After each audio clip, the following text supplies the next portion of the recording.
Noong 2004, ginawang kuta ng sandamakmak na armadong grupo ang lungsod ng Fallujah sa Iraq upang ipakita sa mundo na walang kakayahang kontrolin ng Estados Unidos at mga alay nito ang buong bansa. Pinaghandaan pa ng mabuti ng mga Iraqi insurgent ang pagdating ng mga kano sa pamamagitan ng paghuhukay ng mga tunnel, paglalagay ng bomba sa bawat kalye at kabahayan ng syudad, at nagpwesto pa sila ng libu-libong mandirigma at snipers sa mga kabahayan at gusali sa buong Fallujah. Hanggang sa dumating ang araw na nagdesisyon ang coalition forces ng Amerika, Iraq at UK na pasukin at bawiin ang Fallujah. At ang sumunod na nangyari ay hindi na simpleng operasyong militar. Nauwi ito sa isa sa pinakabrutal at pinakamadugong bakbakan sa kasaysayan. Bahay kada bahay, kwarto kada kwarto, at minsan ilang metro lang ang pagitan ng laban na tila ba sa action movies lang natin napapanood. Ito ang true story sa likod ng Second Battle of Fallujah. Mr. Goodbye! March 31 ng taong yun, dalawang sasakyan ng private security company na Blackwater USA ang dumaan sa Fallujah, Iraq. Sakay nito ang apat na Amerikanong security contractors na sina Wesley Batalona, Scott Helvenston, Jerry Zovko at Michael Tig. Hindi sila regular na sundalo ng US Army, mga dating military personnel sila na nagkatrabaho bilang private security guards. Ang trabaho nila nung araw na yun ay protektahan ng isang convoy ng mga truck ng food catering company.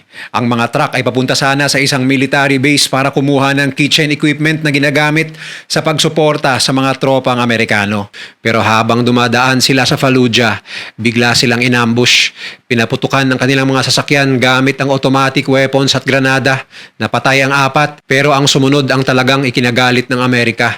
Nilapitan ng isang grupo ng mga lokal na kalalakihan ang nasusunog na sasakyan, kinaladkad palabas ang mga bangkay, sinunog at nilapastanganan ng mga ito. Dalawa sa mga katawan ay sinabit pa sa isang tulay sa ibabaw ng Euphrates River habang may mga taong nagdiriwang sa ibaba, at nakuhanan ng kamera ang lahat ng ito. Kinabukasan, nasa international television at newspapers sa mga larawan. Para sa maraming Amerikano, hindi na lang ito simpleng pagkamatay ng apat na security contractors. Para itong mensaheng ipinapakita sa buong mundo na may isang lungsod sa Iraq kung saan kayang patayin at iparada sa publiko ang mga Amerikano habang halos walang magawa ang US forces. Kaya napakalaki ng pressure sa gobyerno at militar ng Amerika na kumilos. Bukod sa kagustuhan ng US na babawi ang mga bangkay, ang mas malaking pressure ay kung ano ang ipinakita ng insidente na halos nawawala na ng kontrol ang coalition forces sa Fallujah. Kaya noong April 2004 inilungsad ang Operation Vigilant Resolve, ang unang malaking pagtatangka ng Marines na pasukin at kontrolin ng lungsod.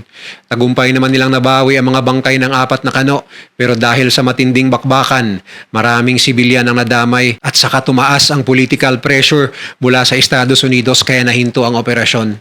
Sa halip, ipinasa ang seguridad sa tinatawag na Fallujah Brigade, isang puwersang binubuo ng mga lokal na Iraqi na sundalo. Ang problema, hindi gumana ang plano. Sa mga sumunod na buwan, lalong naging kanlungan ng iba't ibang armadong grupo ang Fallujah. Dumami ang mandirigma, armas at extremist groups. Iniuugnay din sa lungsod ang grupo ni Abu Musab al-Zarqawi, isa sa pinakapinaghahanap na militant leaders noon sa Iraq. At hindi lang sila nagtatago, pinaghahandaan nila ang pagbabalik ng Amerika. Gumawa sila ng mga tunnel, trench at spider holes. Nilagyan ng pampasabog ang mga pinto at bintana ng mga gusali roon. May mga bahay na pinuno ng propane tanks, gasolina at ammunition na pwedeng pasabugin kapag nakapasok ang mga sundalo. May mga hagdan na sadyang isinara para pilitin ang Marines na dumaan sa lugar kung saan nakatutok na ang baril ng naghihintay na fighter. Ibig sabihin, sa Fallujah, kahit simpleng pagbukas ng pinto ay maaaring ikamatay ng isang sundalo. At may isa pang malaking dahilan kung bakit kailangang kontrolin ng lungsod. Papalapit na ang January 2005 Iraqi elections. Kung mananatiling malaking safe haven ng insurgency ang Fallujah, mahihirapang patatagin ang bagong Iraqi government at patuloy itong magiging base sa mga pag-atake. Kaya pagsapit ng Nobyembre, nagdesisyon ang koalisyon na hindi na nila basta papalibutan ang Fallujah. Kukunin nila mismo ang buong lungsod. Kaya agad ikinasa ang Operation Phantom Fury. Gabi ng November 7, 2004, Nagsimula nang gumalaw ang libu-libong puwersang nakapaligid sa Fallujah. Hindi lang mga Amerikano ang kasama sa operasyon. Bukod sa US Marines at Army, may humigit kumulang 2,000 Iraqi soldiers at commandos na lalaban kasama nila. Mayroon ding humigit kumulang 850 British soldiers mula sa Black Watch na pangunahing nakapwesto sa labas ng lungsod para bantayan ng mga highway at pigilan ng mga armadong grupo na makatakas o makatanggap ng reinforcement. Pero hindi agad nila sinalakay ng diretso ang sentro ng lungsod. Ang unang ginawa ng koalisyon ay lituhin muna ang mga insurgents sa loob. Sa loob ng lungsod, naghihintay ang mga armadong grupo at ilang sandali na lang magsisimula ang isa sa pinakamadugong urban battles na kinaharap ng Amerika mula pa noong Vietnam War. Sa western at southern side ng Fallujah, umatake ang Iraqi commandos kasama ang ilang US Army units, Special Forces Advisors at reconnaissance teams. Kinuha nila ang Fallujah General Hospital, Blackwater Bridge at iba pang importanteng lugar sa tabi ng Euphrates River. Sa tingin ng mga defender, mukhang dito manggagaling ang pangunahing paglusob. Pero diversion lang pala yun. Habang nakatingin ng maraming Iraqi insurgents sa kanluran at timog, tahimik namang naghahanda ang pangunahing puwersa sa hilagang bahagi ng syudad. Bago sumugod ang Marines, pinutol muna ng US engineers ang kuryente sa 2 electrical substation sa paligid ng Fallujah, dahilan upang unti-unting nabalot ng dilim ang malaking bahagi ng lungsod. At yun mismo ang gusto ng koalisyon. Sanay ang American forces na gumamit ng night vision equipment. Para sa kanila, ang dilim ay bentahe. Pero para sa maraming fighters na naghihintay sa loob ng mga bahay, ibig sabihin nito ay mahirap makita kung saan eksaktong manggagaling ang kalaban. Madaling araw ng November 8, saka nagsimula ang tunay na pagbayo. Bago pa man pumasok ang infantry, binagsakan muna ng matinding artillery fire ang mga target sa loob ng Fallujah. Humigit kumulang 2,500 rounds ng 155mm artillery ang pinaputok bilang bahagi ng opening assault. Kasabay nito, umiikot sa himpapawid ang iba't ibang American aircraft. May F-15 Strike Eagles, F-16 fighters, A-10 Thunderbolt II at AC-130 gunships na handang magbigay ng close air support. Sa itaas pa nito, ginagamit ang drones at reconnaissance aircraft para bantayan ang galaw ng mga tao sa syudad. Pagkatapos ng bombardment, nagsimulang pumasok mula sa hilaga ang 2 pangunahing Marine combat teams kasama ang US Army mechanized units. Sa harap ay may infantry. Sa likod nila, may Abrams tanks at Bradley fighting vehicles. Hindi lang ito para sa firepower. Sa isang syudad na puno ng sniper positions at RPG teams, ang mga armored vehicle ang nagsisilbing gumagalaw na pader para sa mga sundalong sumusulong sa makikitid na kalsada. Isa sa unang major objectives, ang main train station ng lungsod. Nang makuha ito, ginawa itong staging area kung saan pwedeng mag-ipon ang mga tropa, ammunition at supplies bago ituloy ang pagpasok sa mas malalim na bahagi ng Fallujah. Pagsapit ng hapon, nakapasok na ang Marines sa mga distrito ng Hay Naib, Al-Dubat at Al-Naziza. Doon nagsimulang lumitaw ang totoong problema. Hindi lahat ng kalaban ay nasa harapan nila. May sniper na nagpapaputok mula sa maliliit na buta sa pader. May RPG na biglang lumalabas mula sa maliliit na eskinita. May mga bahay na mukhang abandonado pero may naghihintay palang armed fighter sa loob. Minsan, ilang segundo lang ang pagitan ng katahimikan at biglang putukan. Sa likuran ng assault troops, sumusunod ang Navy Seabees o ang engineering unit gamit ang armored bulldozers. Tinatanggal nila ang mga debris at harang sa kalsada para makadaan ang mga tangke, ambulansya at supply vehicles. Pero habang palalim ng palalim ang Marine sa syudad, mas bumibigat ang resistance. Gumamit ang mga commander ng tinatawag na phase lines, mga imaginary line sa mapa na nagsisilbing checkpoint para malaman kung gaano nakalayo ang narating ng bawat unit. Isa sa pinakamahalaga ang phase line front na dumadaan sa Highway 10 sa gitna ng Fallujah. Pagsapit ng gabi ng November 9, narating ito ng ilang Marine units. Ibig sabihin, sa loob lang ng halos 2 araw, nakapasok na sila hanggang gitna ng lungsod. Mukhang mabilis ang pag-advance, pero ang problema, ang tunay na laban ay hindi pala nasa highway. Pagsapit ng November 10, mas malinaw na sa US Marines kung anong klaseng laban ang pinasok nila. Hindi sapat na makuha ang isang kalsada o intersection para masabing kontrolado talaga ang isang lugar. Kailangan nilang pasukin at i-clear ang halos bawat bahay. At dito nagsimula ang isa sa pinakamapanganib na bahagi ng Battle of Fallujah. Normal sana sa house clearing ang pagpasok sa pinto. Pero sa Fallujah, maraming pinto at bintana ang may nakakabit na granada at improvised explosive device. Kaya minsan, ang simpleng pagpihit ng doorknob ay pwedeng magpasabog ng buong entrance. Dahil dito, gumagamit ang US Forces ng tinatawag na mouse holing. Sa halip na dumaan sa pinto, gagawa sila ng sariling entrance. Gumagamit sila ng pampasabog, sledgehammer, breaching tools at sa mas matitinding sitwasyon, pati putok mula sa armored vehicle para butasan ng pader. Pagkatapos, doon sila dadaan papunta sa katabing bahay.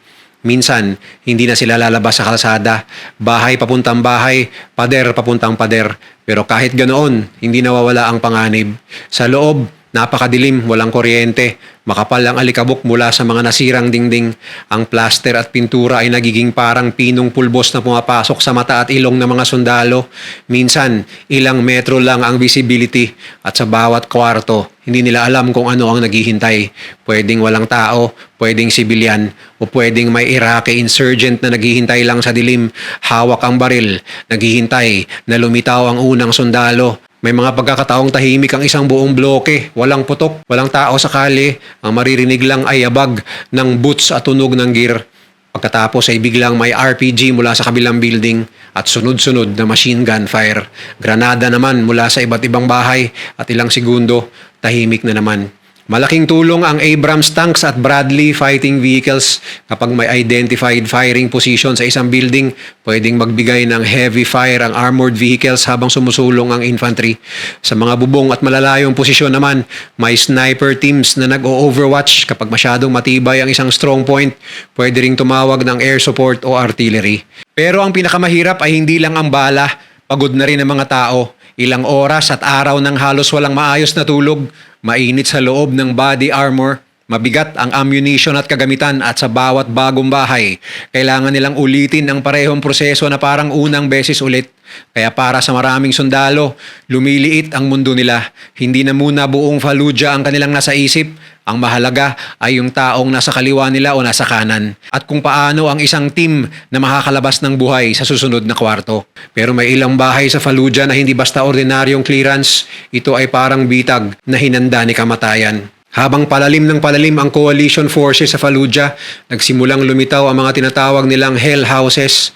Mga ordinaryong bahay na nasa labas ay mukhang tahimik, pero sa loob ay puno pala ng mga mandirigma, firing positions, snipers at booby traps.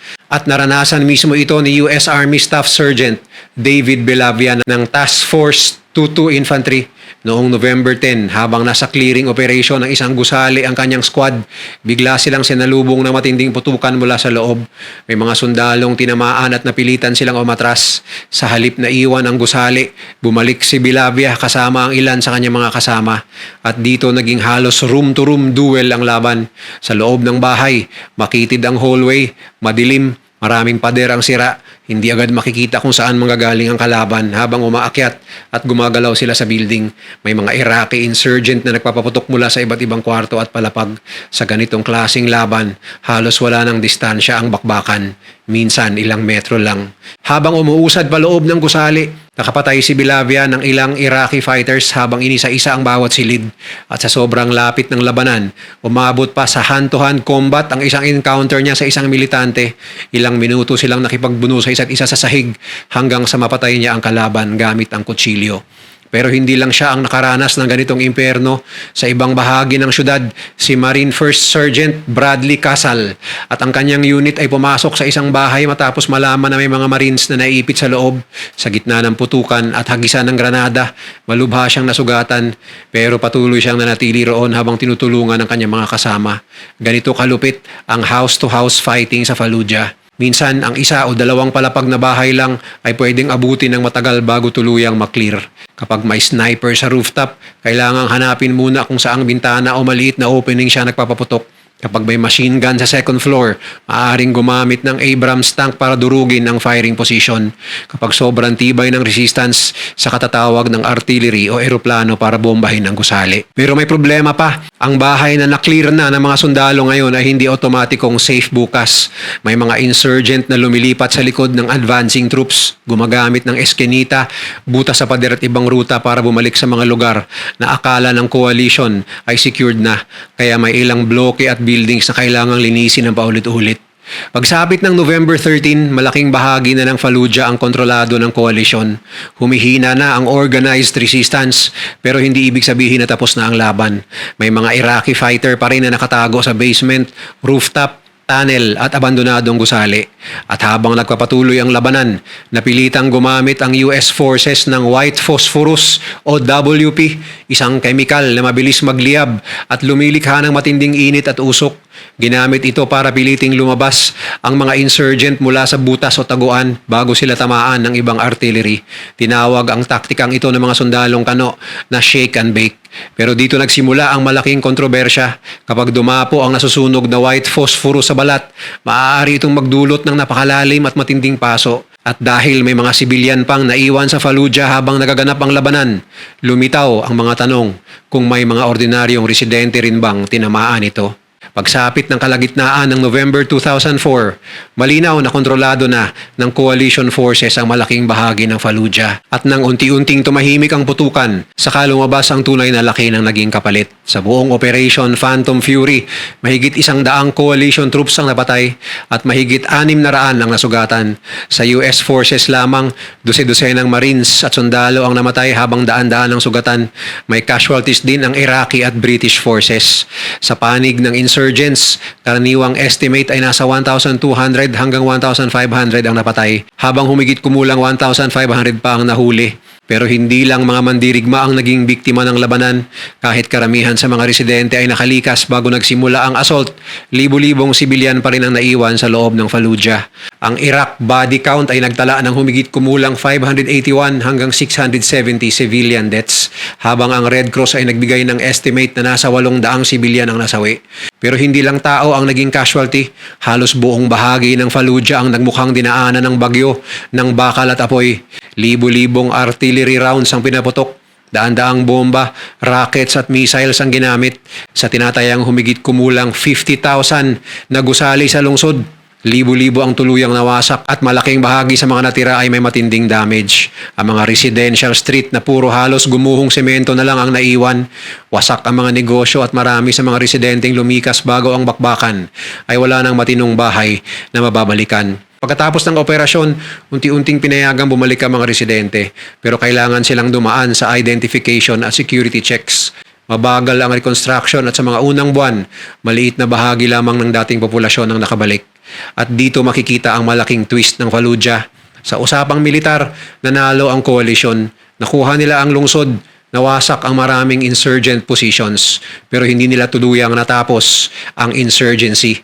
Marami sa mga importanteng militant leaders, kabilang ang mga konektado kay Abu Musab al-Zarqawi, ay pinaniniwalaang nakalabas bago pa nagsimula ang full assault. Sa mga susunod na taon, muling lalakas ang insurgency at noong 2014, ang Fallujah mismo ay masasakupan ng ISIS bago muling mabawi ng Iraqi forces noong 2016. Kaya ang Second Battle of Fallujah ay hindi lang kwento ng pagkapanalo ng isang lungsod.